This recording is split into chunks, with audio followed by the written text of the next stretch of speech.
Good evening, comic book fans. Welcome back to Comics in 5 Minutes. I'm Rev No Short, and yes, it's a bonus one. This is because yesterday, due to a lot of things getting in the way, I didn't review anything, and I don't like doing that. It's unpleasant for me and everyone involved who just loves watching me talk about comic books. So, I knew I had to do an extra one. I did Cowboy Bebop earlier today because I read that yesterday, and that's what I intended to review. Today it was going to be Peacemaker. I kind of underlined a little bit. There's one called Happy Hill by Comics Tribe, which looked kind of interesting. And then there's a couple of other one-shots, but they're both kind of tying in with some of the stuff that's going on. So Peacemaker, Disturbing the Peace, by the one and only Garth Ennis, was kind of the obvious choice, really. There's nothing else I was really seriously considering doing.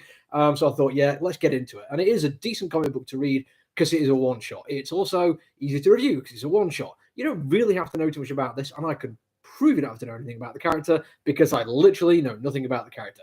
I believe he was played by John Cena in a movie. I've heard there's a TV show possibly on HBO.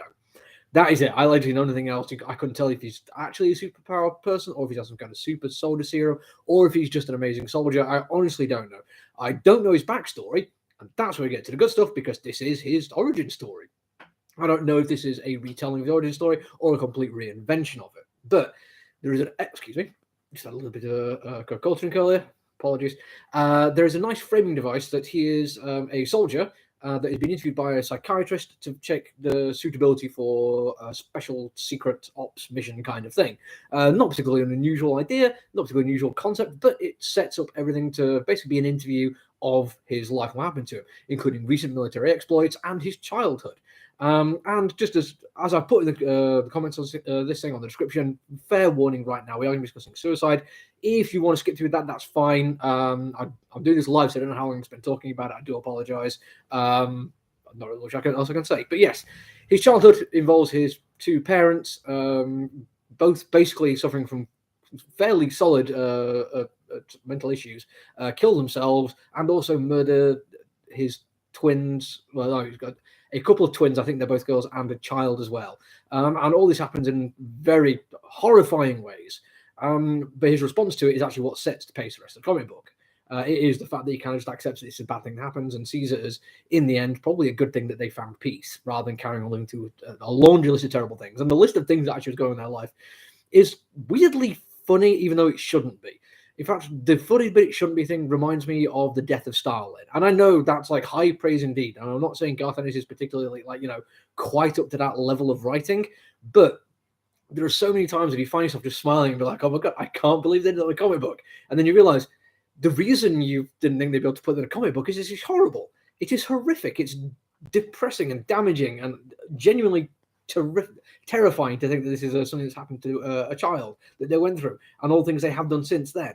The story that spreads out of it is fantastic because it is almost absurdly straight-faced about some absolutely ridiculous things. The humor of it comes from how dark it is and how unpleasant it is, but how the main character, the Peacemaker, is very, very blasé about it. He's talking to the person, and you actually see on the artwork the detail of her facial expressions as he's describing it to her. Well, he stays absolutely stony-faced. It is brilliant. And here we get talking about the artwork. Characterization is absolutely brilliant. I do like all the detail they put in. There's an awful lot of fine stuff that happens when you see like people being bitten by snakes, and lots of violence. It's like an entire shark attack at some point. There's a couple of double-page spreads where the layouts are absolutely brilliant, and it really invites you to explore the entire page as you're reading it.